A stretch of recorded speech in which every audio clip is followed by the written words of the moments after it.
So today we will be doing clubbing of income. We have finished all the heads of under the Income Tax Act. So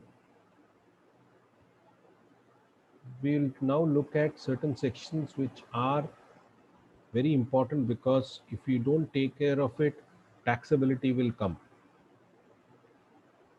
Okay. So as we said, these are the sections 60, 61, 62, 63, 64, and so on. But it's not a very difficult thing. Within a few minutes, we'll be able to clear this. It's very simple to understand. And then we'll see if there is a problem relating to that, we will discuss. Okay. So, what is coming under this? Suppose you have an asset. For example, X who owns, example, I'm going to the example, X who owns a house which fetches rent of 10,000 per month declares that henceforth the rent henceforth the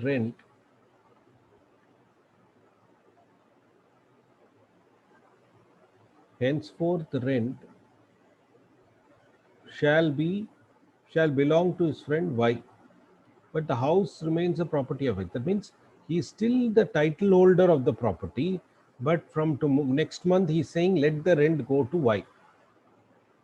By doing that, it is going to the bank account of Y, and Y is getting in the bank account. But the owner of the house is still X. In that situation, the income which though it is diverted to Y still will revert back to X because there is no transfer of asset. That is what is section 60. So when there is a transfer of an income by a person to another person, in this case by a person X to Y, without transfer of the title of the assets which the income arises, that is a property, such income shall be included in the total income of the transferor. Who is the transferor? Is X. What is he transferring? That income. Whether such transfer is revocable or not, and whether this transfer is effected before or after the commencement of the act. This is the only thing. That means you cannot, the reason why it has come, sir, what is the purpose of all this? The purpose is very simple. Here you are looking at 10,000. Suppose it is 10 lakhs or 10 thing. If it comes entirely in the hands of X, what will happen? He will have to pay more tax.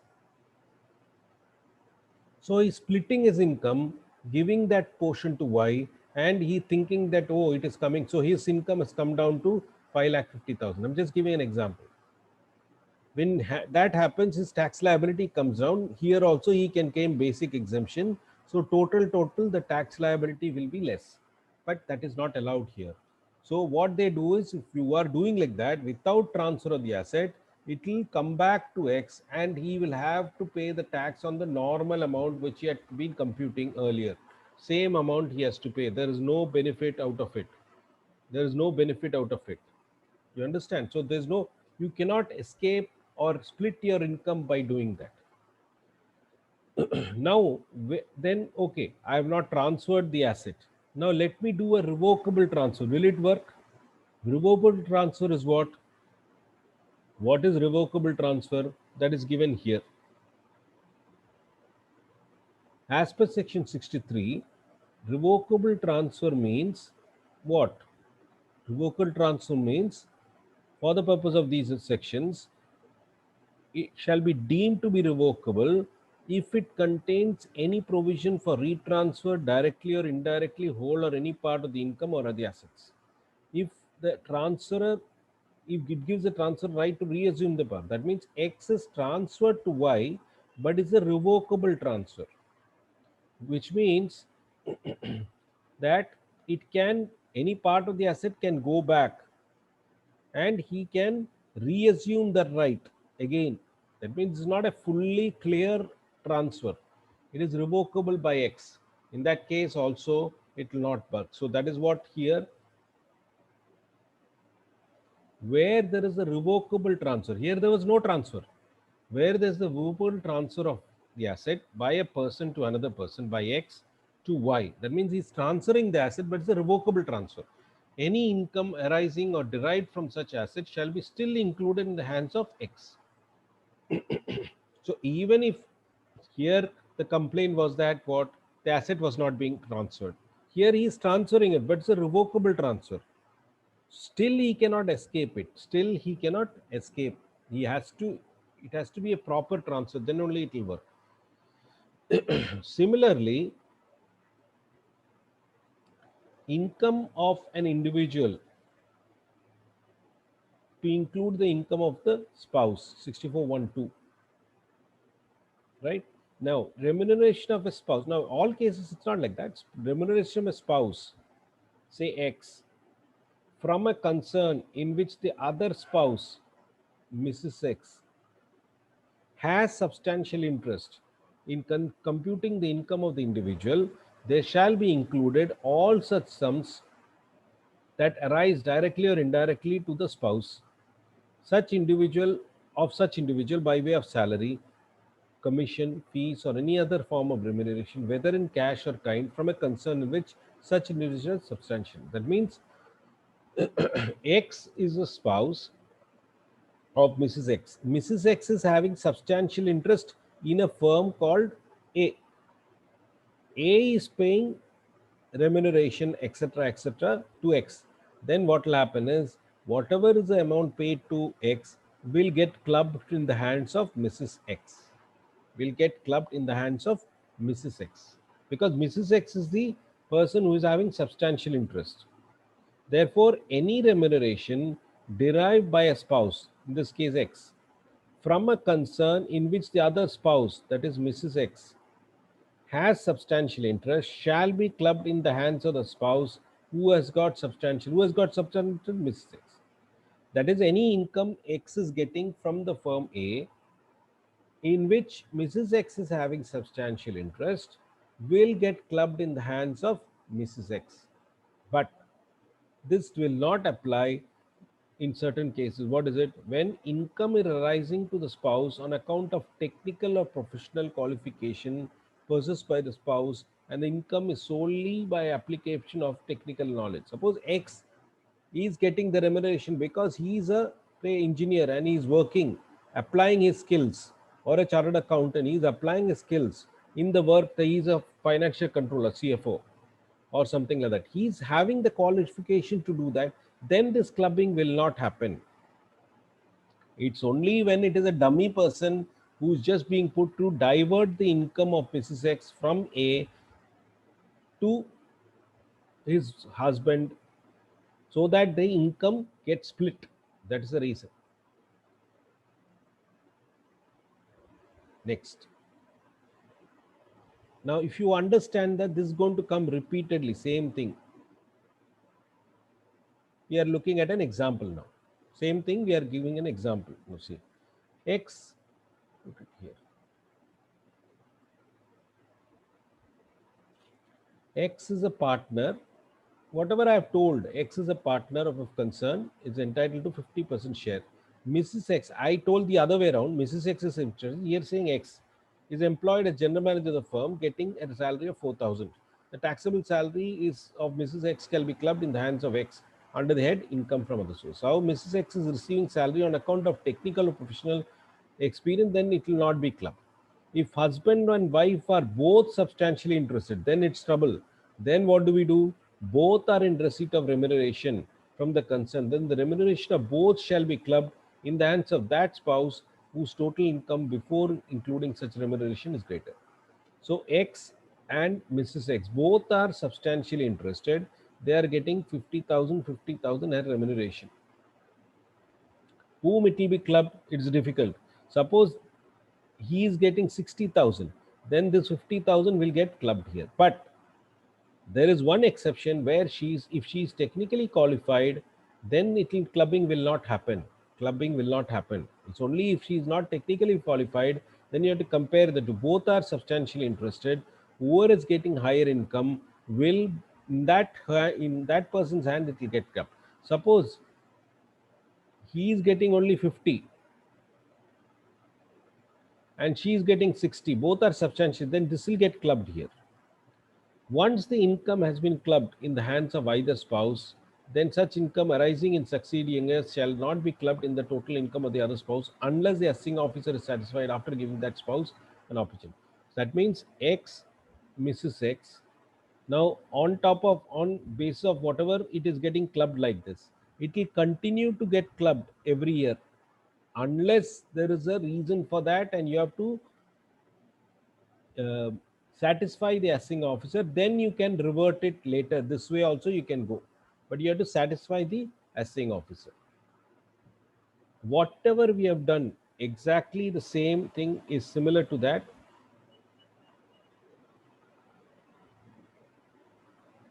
It is exactly to what we did here. This is to a when transfer of as income when there is a no transfer of asset. So this one is similar to that. What is it? Income from assets transferred to a spouse. Now here, what you are doing, you know that if it is not transferred, then it'll get clubbed. Then what you are doing, you are such income you are transferring directly or indirectly to the spouse of such asset. What? The income other than house property. House property will not come. Transfer directly to such spouse, all such individuals other than adequate consider. Other than adequate means you are not giving full consideration. It is less than the normal consideration. That means the that means X, Mrs. X, he is transferring the property to Mrs. X, but it is not for full consideration. It is for inadequate consideration. If it is full consideration, it will not come. So now Mrs. X is the owner of the property. She is getting the whatever income, not property. House property will not come because house property is already considered, this clubbing issue is considered under house property itself, under deemed ownership. Therefore, that's why it's saying other house, other than house property, because that is covered under other sources. Sorry, under house property itself under deemed ownership. It is already covered there, section 27. It's already covered. Okay, that's why it's saying other than. That doesn't mean that it's exempted. It is there, it's already covered. So the difference here is when we looked at the first one,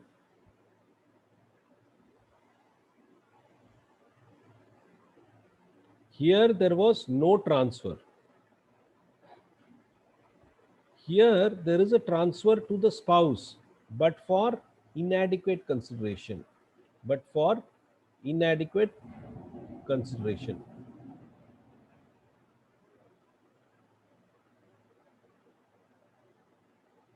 See, otherwise than for adequate consideration or in connection with the distinct about. That means what is the meaning? Suppose X is transferring to Mrs. X for full consideration, then there is no problem. If it is transferred otherwise than for adequate consideration, which means for inadequate consideration or no consideration, in that case, this section will come. As per this provision, if an individual transfers any asset other than house property to his or her spouse, the income of such asset shall be included in the total income of the transferor. This provision is not applicable to house property because in that case the transferor is deemed to be the owner of the house property and the annual value of the property is taxed in the hands of the transferor. So in this case, house property means even though he is transferred for inadequate consideration, it will revert back to him what? The ownership as a deemed owner. That's why it is not covered here. It's covered there.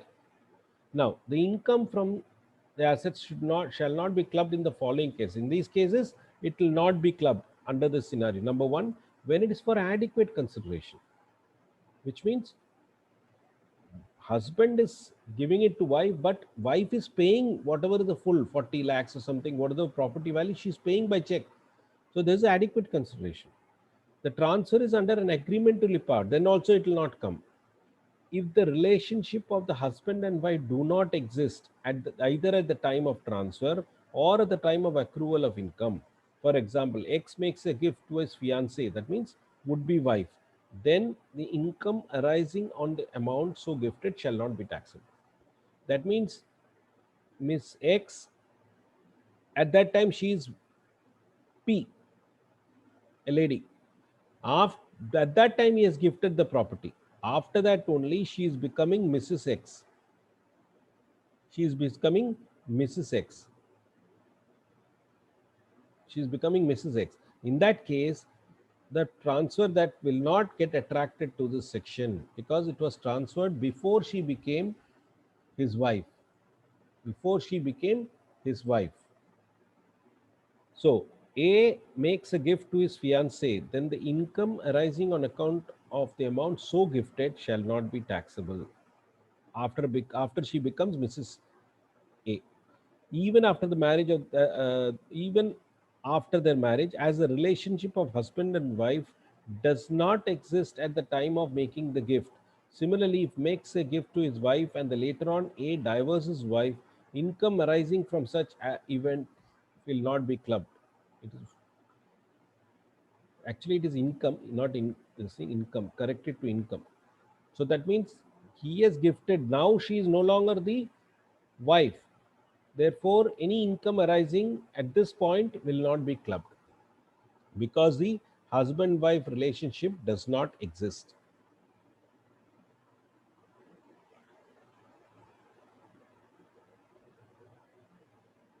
So, what did we see? Number one, I'll just repeat so that you are clear about it. Number one, no property transfer,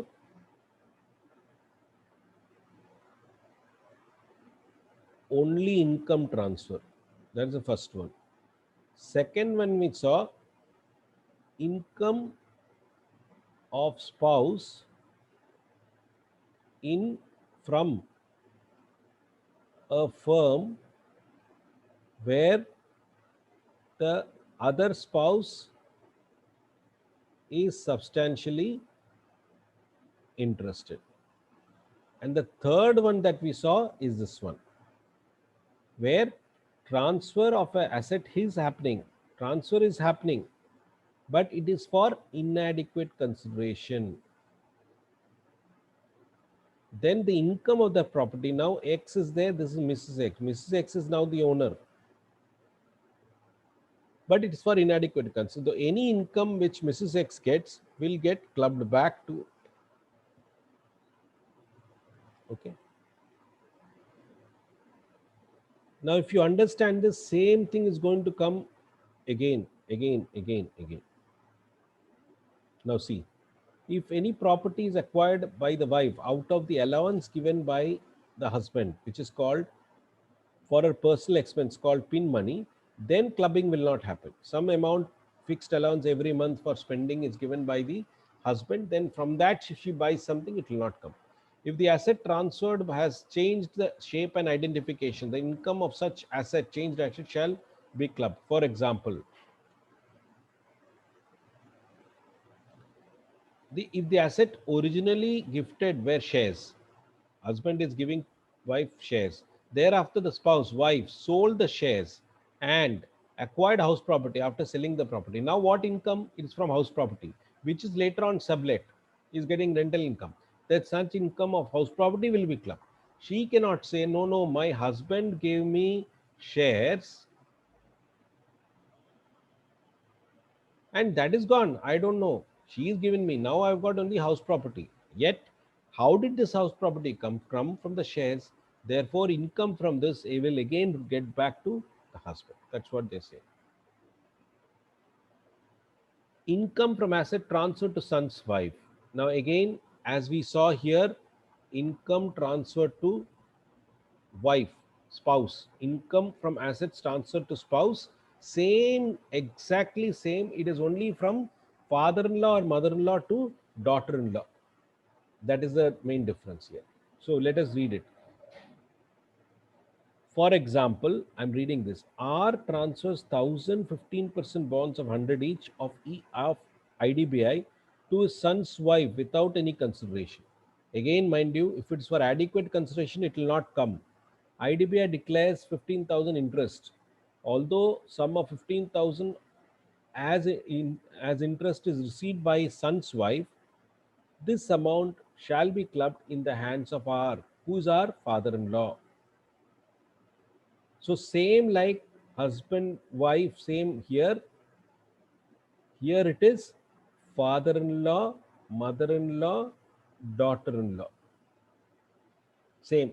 So therefore, no need for explanation much. Now, the guy is becoming desperate now. See, giving it to wife is a problem and all that. So he's thinking, why not give it to somebody else for the benefit of my wife? Therefore, that is this one. The asset transferred to any person for the benefit of spouse, where the individual transfers any asset to any person or association of person otherwise than for adequate consideration. That means there is not proper adequate consideration is not there.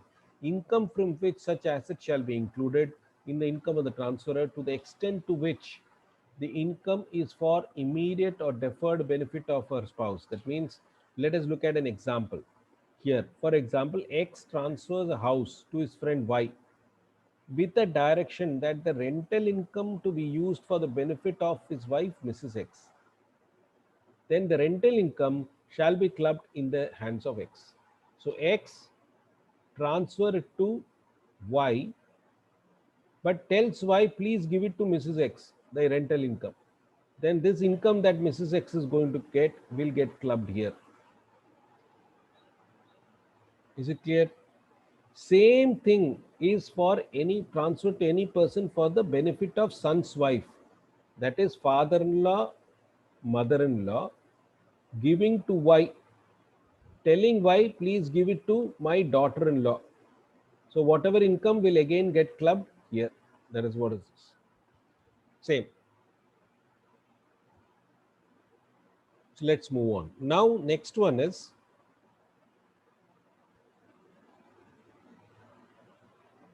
clubbing of income of minor child. Clubbing of income of minor child. In computing the total income of an individual, there shall be included all such sum as arises accrues of his minor child, including a stepchild or an adopted child. Therefore, income of minor child is to be clubbed in the hands of either of the parents. The income shall be clubbed in the hands of that parent whose total income, excluding the income of the minor, is greater. So, whose income? Husband or wife?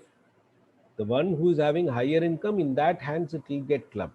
If the marriage of his parents do not exist, the income shall be clubbed in the hands of the parent who maintains the minor child. Suppose they have got divorced parents, then whoever is maintaining the child, minor child, in that name it will get clubbed. Now, however, there are certain exceptions.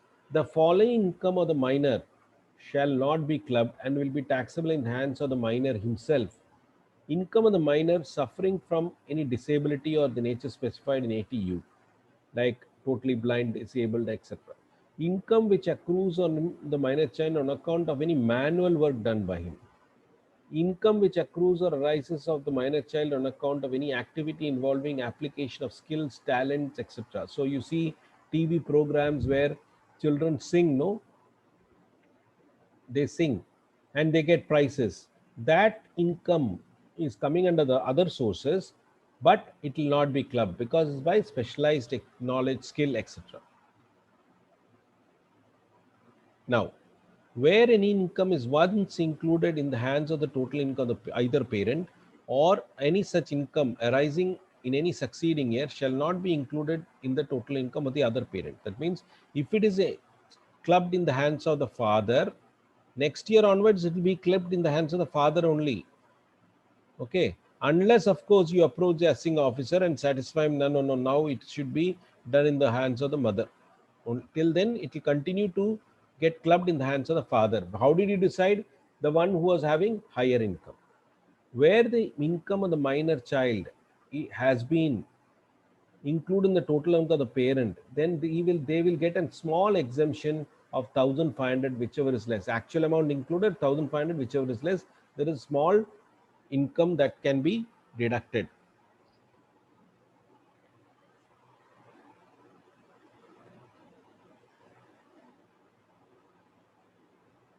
Now, section 64(1) does not exclude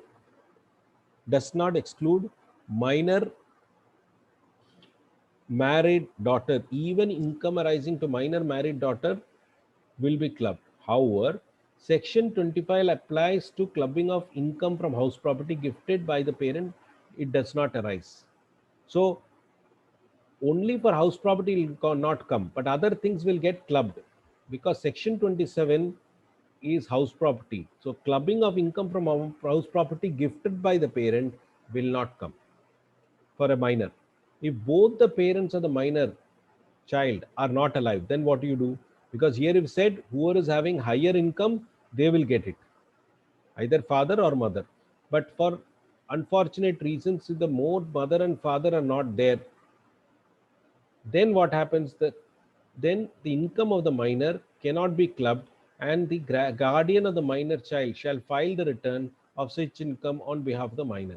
It may be added that if it will not be included in the hands of the guardian, if guardian is not the parent, it cannot be included. Only in the hands of the parent it can be clubbed. If parents both are not there, it will be filed, return will be filed by the minor, but it will be filed by the guardian because he's a minor. Where the minor child when the minor where the minor child attains majority during the previous year, then income till the date he remained in as a minor shall be clubbed in the hands of the parent. So suppose he's gained majority in the month of August. Up to August, whatever income accrues to him will be clubbed. After that, it will be his income, because he is now his income. He has now become major. Okay.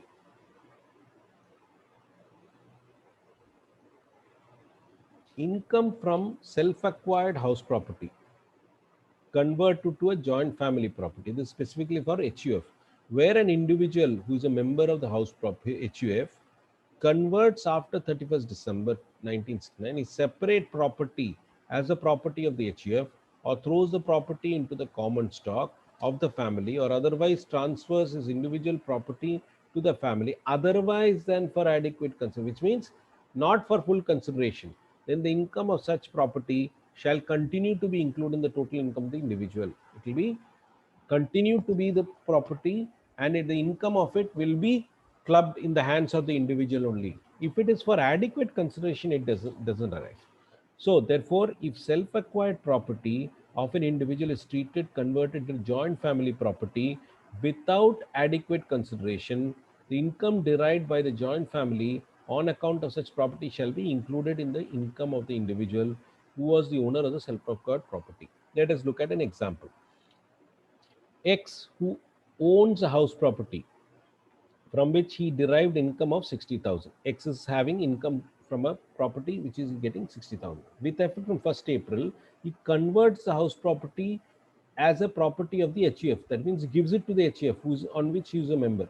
Although the income shall henceforth be received by the HUF, but it shall be deemed to be the income of the individual and shall be included in the computation of income from other sources. Why? Because house property, sorry. Why? Because it is not for adequate consideration. If it's for adequate consideration, this issue will not come.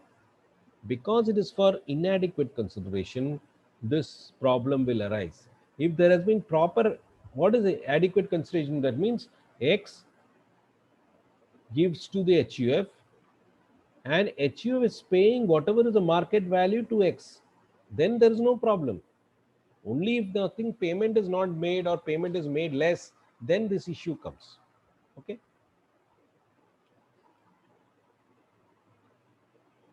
Now, under which head this has to be clubbed? This is also one issue that we keep looking at. As per the provisions discussed above, income of another person is to be clubbed in the total income of the individual. However, such income will first be computed in the hands of the recipient as if it was his income, and such recipient will compute this income under the relevant head. For example, X, maybe I think there will be example. So let us look at the example here. For example, A gifts rupees 1 lakh to Mrs. A and Mrs. A invests the same in business. The profit of by Mrs. A on such investment of 1 lakh will be included in the income of A under the heads profits and gains of business, as it will be an income under the head profits and gains of business of the person for Mrs. A. Similarly, if house property is transferred by an individual A to his son's wife, Mrs. S, the income from such house property will first be computed in the hands of Mrs. S, who is a daughter in law. Then such income will be clubbed in the hands of A, who is a father in law, under the head income from house property. So, wherever it is being done, you compute it fully under that head, complete it, then you club it in the other side, whose hands you have to club it. Next one is liability of a person, that is transferee in respect of income, including the income of the transferor. So in this case, what is the liability of Mrs. X? Because it is clubbed in the hands of Mr. A, father-in-law. Although the income from any asset transferred to a certain specified person mentioned in the above sections of clubbing income is includable in the total income of the transferor, that is A, father-in-law, yet 665 provides that notice or demand in respect of tax on such income may be served upon the person to whom such asset has been transferred, that is Mrs. S. This is daughter-in-law. On service of such notice, the transferee, that is Mrs. S, daughter-in-law, shall be liable to pay the tax on that portion of the tax levied of the transferor, that is Mr. A, which is attributable to the income so included. So, to that extent, Mrs. S, who is a daughter-in-law, may be required to pay the tax. Income is to be clubbed, but income on income is not clubbed. Income includes loss. Therefore, all the provisions discussed above, where the income arising in one person is clubbed and the hands of the other person in the event of loss, the loss will also be taken into account in computing. Suppose Mr. A is giving it to Mrs. S, who is the daughter-in-law, and that she incurs a loss. Even loss will be clubbed in the hands of A. That is what they say. Okay. So we finish this chapter. Now we will try and do the problem relating to this.